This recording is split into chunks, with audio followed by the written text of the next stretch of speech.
Hi guys, welcome back to Ramayanam episode 3. బయటకి చూడడానికి అయోధ్యలో అన్నీ ఉన్నాయి. సంపద, శాంతి, సంతోషం ఇవన్నీ ఉన్నా మహారాజు మనసులో ఒక బాధ రోజు రోజుకి పెరిగిపోతుంది. ఎందుకని దశరథ మహారాజు రాత్రింబవలు ఆలోచిస్తున్నారు.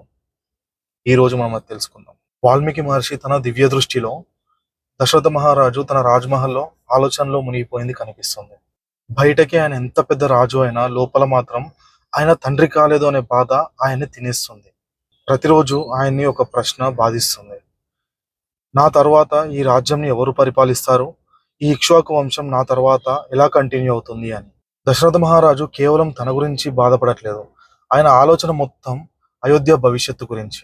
ఒక రాజ్యంకి వారసుడు లేకపోతే భవిష్యత్తులో కలహం రావచ్చు, ప్రజలకు కష్టాలు రావచ్చు, రాజ్యం స్థిరమయ్యే అవకాశం కూడా ఉంది. ఈ ఆలోచనలు దశరథ మహారాజుని చాలా బాధ పెడుతున్నాయి. చివరికి ఒక రోజు దశరథ మహారాజు తన మంత్రులని, మహర్షులని సభకి పిలిచారు. సభలో రాజగురు వశిష్ఠ మహర్షి, వామదేవ మహర్షి మరియు ఇతర పండితులందరూ కూర్చున్నారు. దశరథ మహారాజు కొంచెం బాధతో ఇలా మాట్లాడడం మొదలుపెట్టారు. ఓ మహర్షులారా, దేవుడు నాకు అన్నీ ఇచ్చాడు, రాజ్యం, కీర్తి, ప్రజల ప్రేమ అన్నీ. కానీ నాకు ఒక వారసుని మాత్రం ఇవ్వలేదు. నా తర్వాత ఈ వంశం ఎలా నిలబడుతుంది? ఈ రాజ్యాన్ని ఎవరు రక్షిస్తారు? సభ అంతా మౌనంగా వినింది. ఎందుకంటే ఇది కేవలం ఒక రాజు బాధ కాదు, అయోధ్య యొక్క భవిష్యత్తు. అప్పుడు రాజగురు వశిష్ఠ మహర్షి ముందుకు వచ్చారు. ఆయన దశరథ మహారాజుతో ఇలా చెప్పారు. ఓ మహారాజా, మీ బాధ మాకు అర్థమవుతుంది, కానీ చింతించకండి, మీ కోరిక త్వరలోనే నెరవేరబోతుంది అని.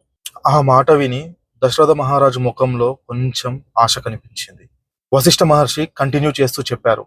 ఒక మహా తపస్వి ఉన్నారు, ఆయన పేరు ఋష్యశృంగ మహర్షి. ఆయన అయోధ్యకి వచ్చి ఒక మహాయజ్ఞం నిర్వహిస్తే మీ సంతాన కోరిక తప్పకుండా నెరవేరుతుంది అని చెప్పారు. ఆ మాట విని దశరథ మహారాజు హృదయంలో మళ్ళీ ఆశ వెలిగింది. కానీ ఋష్యశృంగ మహర్షిని అయోధ్యకి తీసుకురావడం అంత సులభం కాదు. ఆయన ఒక మహానుభావుడు, తపస్సులో నిమగ్నమై జీవిస్తున్నాడు. ఆయనకి బయట ప్రపంచంతో సంబంధం చాలా తక్కువ. కానీ దశరథ మహారాజు ఒక నిర్ణయం తీసుకున్నాడు.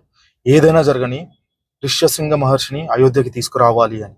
ఆయనకు తెలియదు, ఈ నిర్ణయం భవిష్యత్తులో శ్రీ మహావిష్ణువు ఇంకొక అవతారం ఎత్తడానికి దారి తీయబోతుంది అని. అలా అయోధ్య చక్రవర్తి హృదయంలో ఉన్న బాధ ఒక ఆశగా మారింది. ఆ ఆశ పేరే ఋష్యశృంగ మహర్షి. ఎవరు ఆ ఋష్యశృంగ మహర్షి? ఎందుకు ఆయన అంత ప్రాధాన్యత పొందారు? ఋష్యశృంగ మహర్షి జన్మరహస్యం ఏంటి? ఆయన ఎలా పెరిగారు? అయోధ్యకి ఎలా వచ్చారు? శ్రీరాముడి అవతారానికి ఆయన ఎలా కారణమయ్యారు? మనం నెక్స్ట్ ఎపిసోడ్లో తెలుసుకుందాం. Do like, share, comment and subscribe. Thank you guys.